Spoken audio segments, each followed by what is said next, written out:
I want to thank you all for coming out this afternoon. I'm Matt Inchenthron, and I'm going to be moderating a panel this afternoon. And so I'm going to do just a brief, quick introduction of my fellow panelists. I want to thank you for coming to the session. And we're going to talk a little bit about caching with Couchbase, and not just that alone, but where we're going into the future. So just a brief introduction. I have three panelists. Thanks, guys, very much for joining us today. Thank you for having us. Yeah, really appreciate your coming out to CouchConf. Hope it's been good. And we're going to talk a little bit about your deployments and how things work, how you've worked caching and Couchbase into your deployments. Just a quick introduction. We'll come back and give you a moment to say a little bit more. We have Dmitri Mikhailov. Close? Dmitri Mikhailov. Oh, thank you very much. So Dmitri's principal database architect at the Ladders. I've been doing that for a number of years. We also have Jason Sirota. Jason is the director of architecture at XO Group. And for those who are wondering what XO is, it's not referring to cognac. It's actually referring to kisses and hugs. We'll talk a little more about that in a bit. And then we also have Kumaresh, who's been able to join us from Thompson Reuters. So we're going to talk a little bit about caching in their architectures. To set this up a little bit first, though, I do want to spend just a moment talking about what we've been doing with caching tiers and caching in large-scale web architectures with Couchbase. So I think I know what the answer is going to be, but just show of hands for those who are running a large site. How many people got a caching layer in there somewhere? Oh yeah, of course, everyone, right? That's reality of today is that one way that we make things fast is we add caches at lots of different layers. There are caches in the browser, caches for the server, and now we even sometimes frequently have a cache for things that we're persisting data on a back end. Now, traditionally, our one very popular approach has been memcached. That's something that I've been a contributor to. Steve Yan and a few others have been contributors to over the years. But there are a few challenges that you can run into in the case of just a straight, simple memcached caching tier. And there are a number of other opportunities, actually, to do things number of opportunities to increase what we're able to do with NoSQL cluster deployment, something like Couchbase. So in the case of memcache, for example, see if any of this sounds familiar, you can run into situations where in a server failure sort of scenario or adding servers where you can hit a cold cache kind of scenario. And that can sometimes be pretty impactful on that back-end database, because now I'm having to rebuild that cache from the information that's back there. We've certainly heard that from a number of deployments, and with Couchbase, we're actually able to address that or alleviate that problem in a number of places, because we can replicate the data between the nodes. Another thing that we've been able to do is traditionally, and with memcached, you sort of give it a server list, which is great. And then what happens if you need more capacity or less capacity and you just need to move things around? That's a scenario that in Couchbase Server we've been able to address very well with the integration from the client library to the server and have that dynamic topology change and be able to address the need to make changes to that environment. Memcached does very well there, but you sort of need to plan out your server list ahead of time, or you have to go through and restart applications, things of that nature, and we can just take away a lot of that operational complexity for you. The other thing that we've been able to do with Couchbase Server as a caching tier is give insight into how the cache is being used and insight into the operational information behind the cache or behind the database that you're moving to in the form of Couchbase Server. I'm sure by now, everybody's seen the UI, right? And probably a number of you have used the UI. And I know, at least in the case of some of the panelists, we've spoken through different things that we can or frequently use inside the UI to understand how that cache is being used in the environment. So I just wanted to take a couple minutes and set that up. So now what I'd like to do, I'm going to go ahead and have a seat here.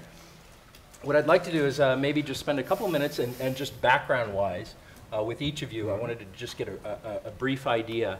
And so I don't know who wants to go first. Maybe we'll start here with Dmitri. Just a brief background, like if you could say, what's the technology behind the site, what programming language, what kind of architecture, just briefly, what do you have at the lab? So let's start with databases. Okay. So we use Couchbase, we use relational database. We recently upgraded to new generation NoSQL distributed database called Qualtrics. We use full text search engine called Solr to do recommendations and suggestions and other stuff. We are Java shop.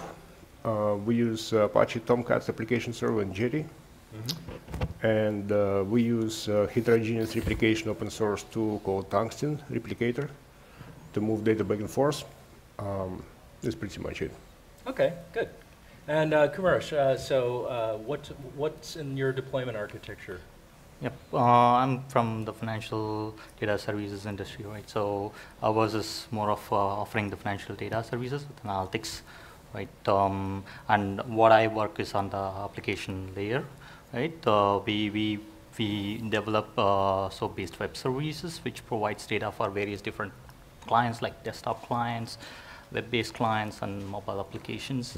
And we are offering like 30 years worth of historical data, so with hundreds of data points. Oh, really? Okay. Right, so a lot of data. What kind of, is it a variety of different programming languages in the architecture? The programming, the middle tier is .NET, and our backend is SQL Server 2008, and we mix Couchbase, Memcache buckets.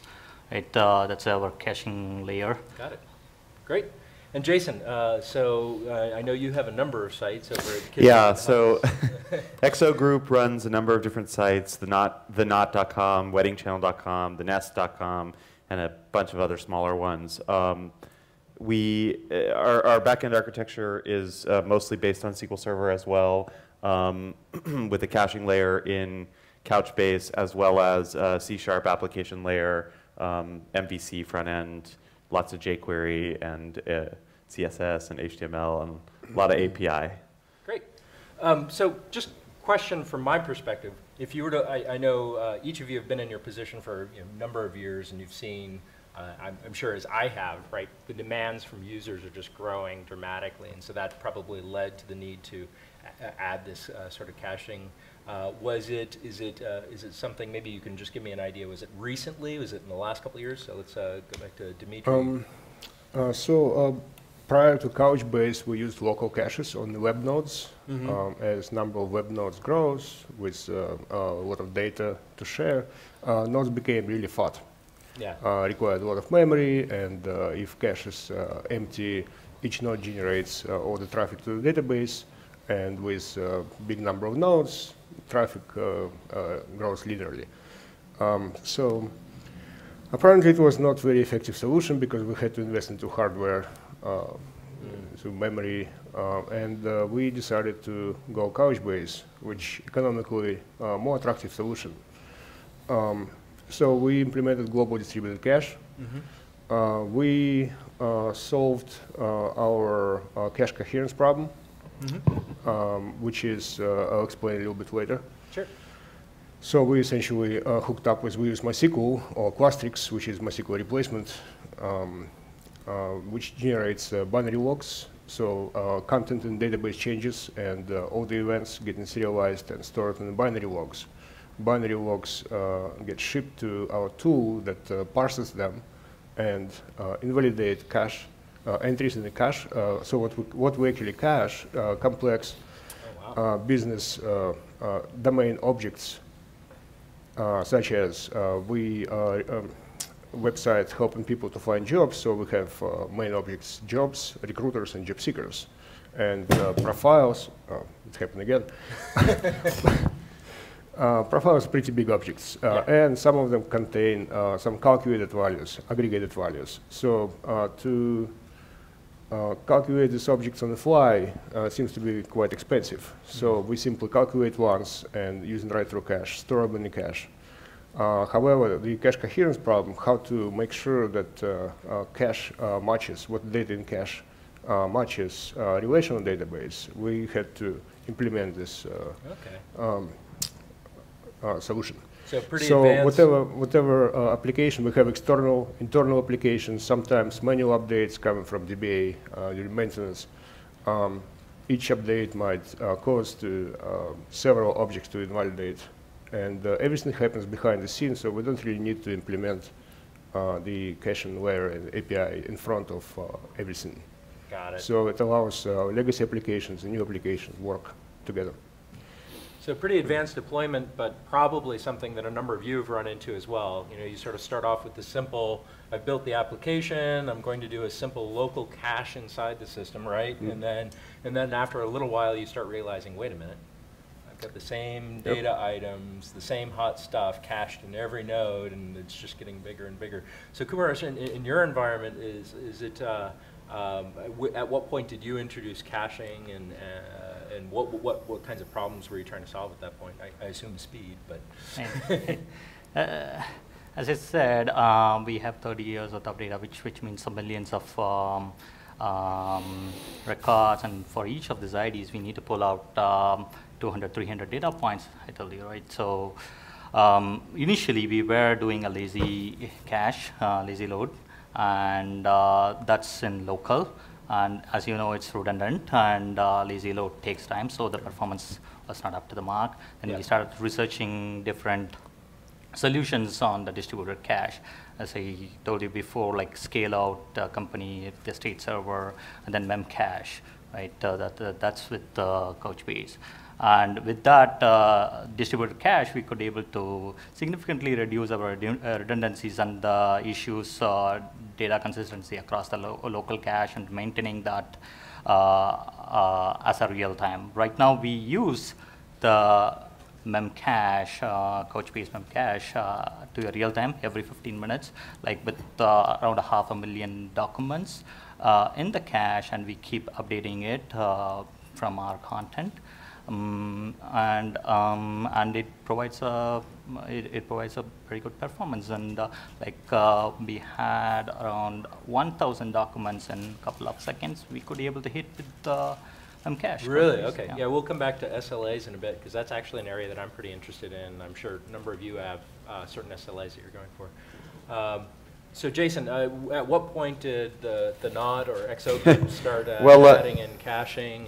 You know, we've always had a high read, low write environment, right? We've always had an environment where you have a lot of users accessing all of the same data, whether it's wedding gown data or it's article or content data. So we pretty much since the beginning, 16 years ago when the company was founded, there's always been some kind of caching layer. I think at the beginning it was a Java process that ran in the background that made queries on the SQL server or the relational database and basically put XML documents on the file system of each of the web application servers. So for those of you nodding, I know that probably some of you had done some of that stuff 10 years ago or so.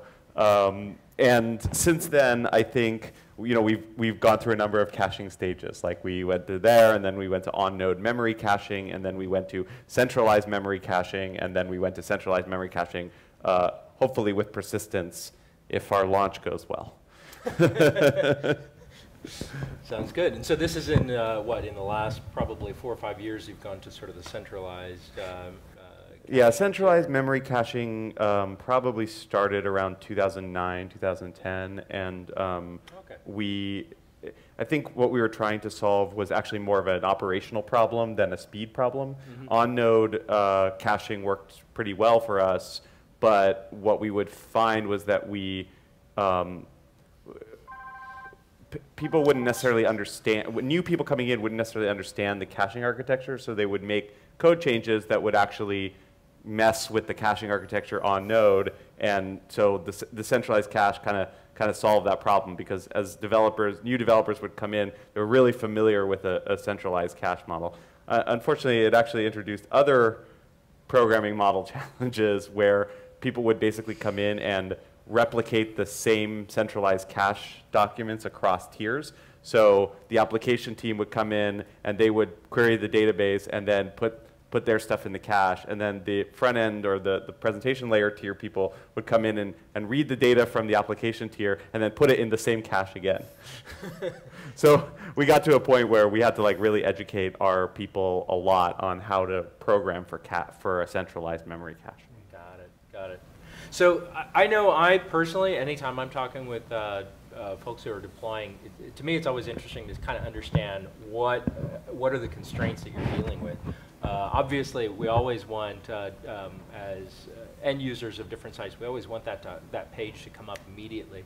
And there have been a number of pieces of good data that show, and you guys probably know this more than we do. We're database folks, but you actually run real sites with real users. No, you know, our users are you. But there's been really good data that shows if it takes a second longer for a page load, you lose users, for example, right?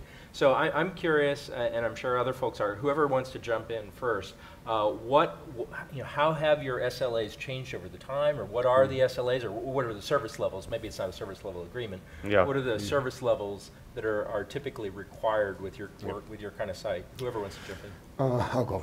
Sure. Our business was always strict in terms of SLAs. So a web page is supposed to load within 2 seconds. Web page can be as complex as 200 queries per page. Oh, really? So you got to get 200 queries up and served up to the user? A lot of data to fetch. Apparently, Couchbase solved this problem pretty well. It's a sub-millisecond response time, so we can really come up with recommendations and do recalculations within these 2 seconds, and then render the page and send it to the customer. Good deal. So. Okay. And our SLAs, if I might go out of order here, sure. Our SLAs are a little bit less formal. We tend to think of wanting to do things with the least amount of operational overhead and programmer overhead, so that we can get new features out to our users in time to market as fast as possible.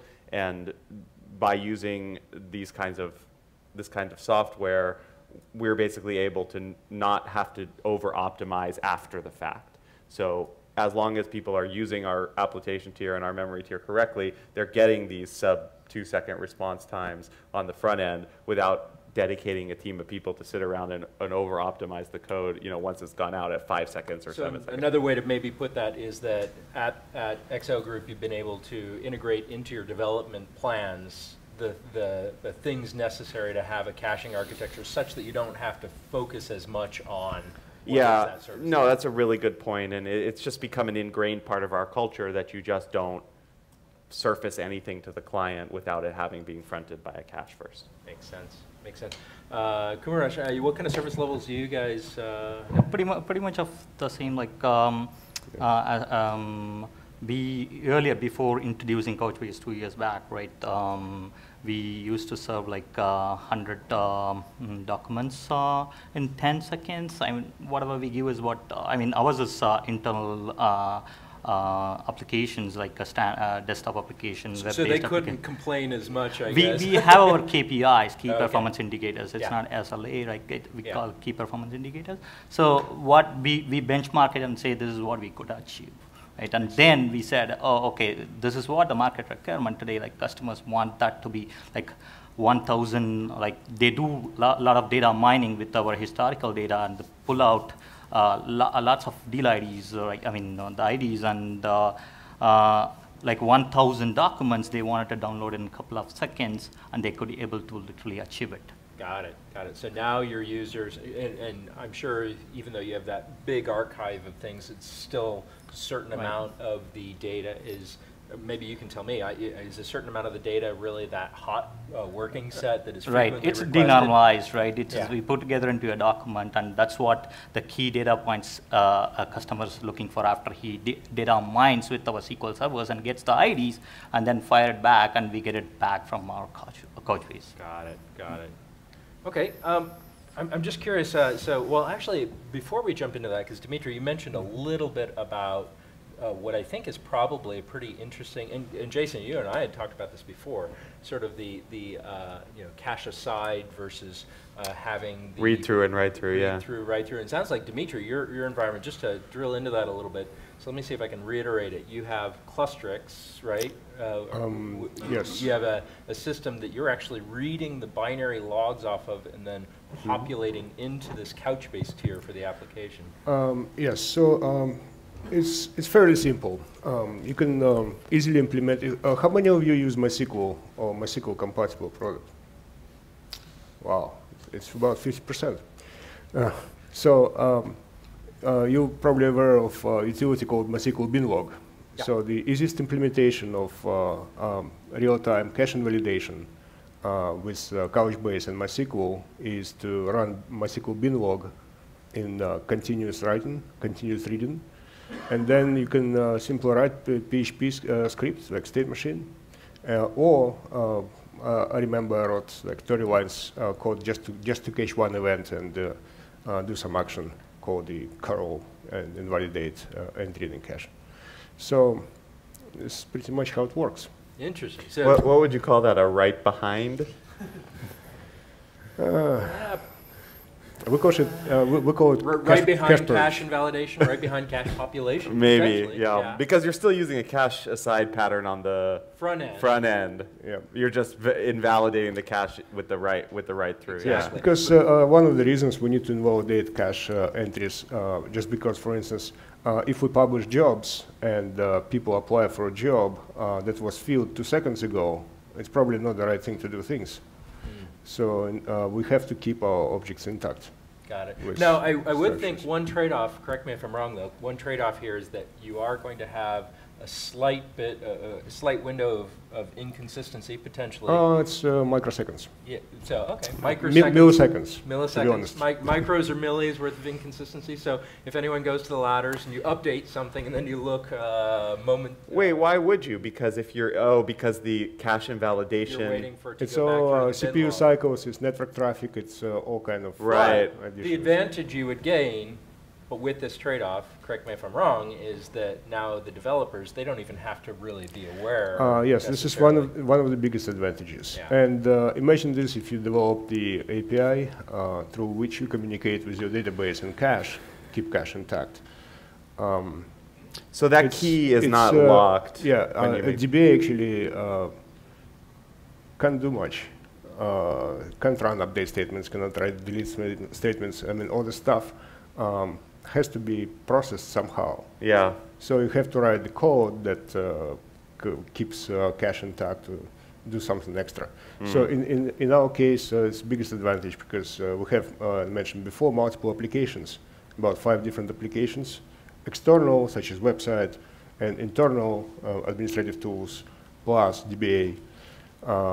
Any of these applications and actors can change the relational data relation database, and cache entries will be automatically invalidated. Okay, so let me just talk about this. Taking over as moderator? No. I'm asking the moderator here. May I continue with this? You may continue Cede with the that line floor of for questioning. Yes. So I guess my question is: did you guys actually have a problem that surfaced this way? Like, did you launch this into production and then your DBAs made a change and you realized that change never propagated to the cache, so you had to go log shipping? We actually were smart enough. We implemented all the stuff before good. production. So let me actually, I do want to get to some audience questions here in a minute or two, but I do want to change direction just a little bit. So a lot of this are things that now have been in play for a few years. And now there's this, certainly this big buzzword of NoSQL. There are lots of new capabilities.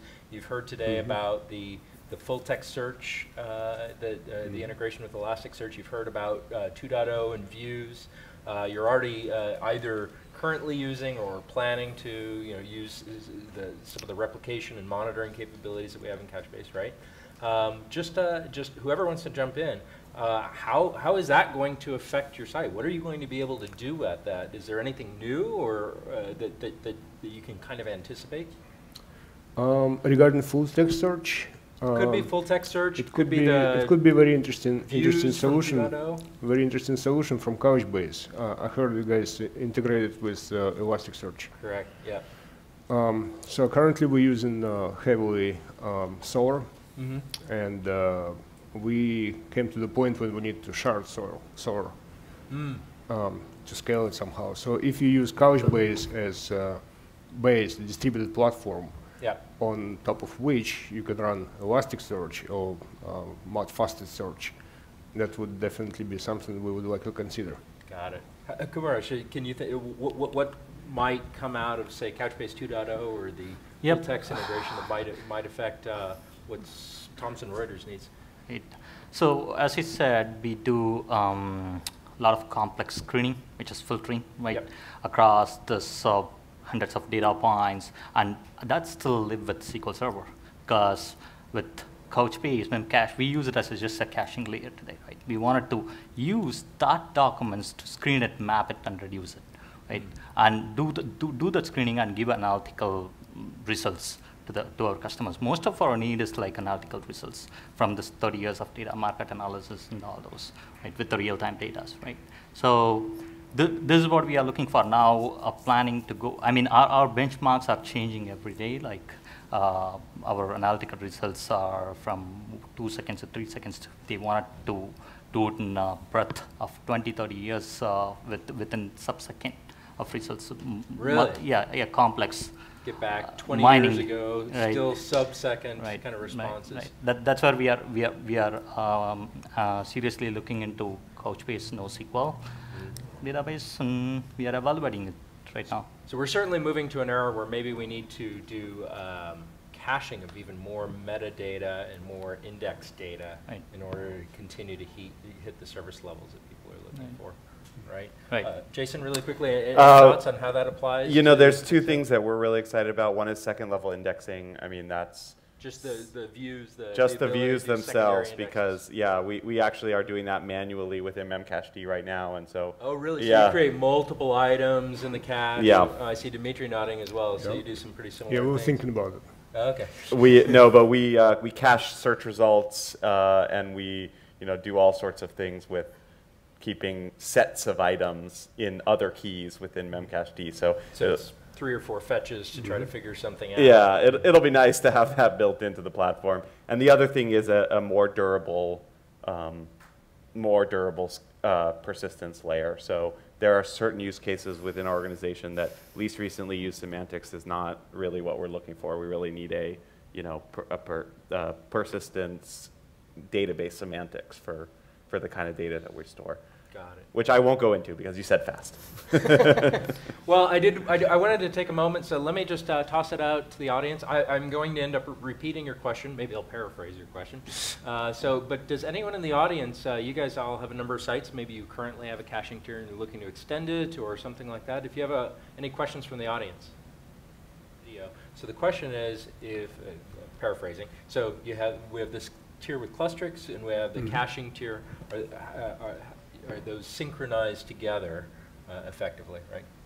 So that's correct. So we use relational database as our primary data store, just because it fits our needs, and we already wrote, by the time Couchbase popped up, we already had 200,000 lines of SQL code. Right. It was not possible for us to migrate, economically wise, to migrate to NoSQL solution. However, we would like to use elastically scalable global distributed cache. This is why we had to undertake these steps. Actually, integration was seamless. The question is, so when you're hashing data requests to individual, say, database nodes, are you using a similar hashing strategy when you go to the caching tier? We simply use some keys formed by some application or domain name, such as job _ and then primary key, something like that. I don't believe that Clustrix allows you to specify that. I'm pretty sure, but I'm not 100% sure, but I'm pretty sure. Couchbase definitely doesn't. Yeah. Really. I'm pretty sure that Clustrix manages the hashing strategy behind the scenes. That's their whole claim to fame. Yes, they actually distribute not just data, indexes as well. So it's pretty cool, robust solution. Works for us. I have a question for the audience. Oh. All right. Taking over as moderator yet again? Yeah, okay. Go ahead.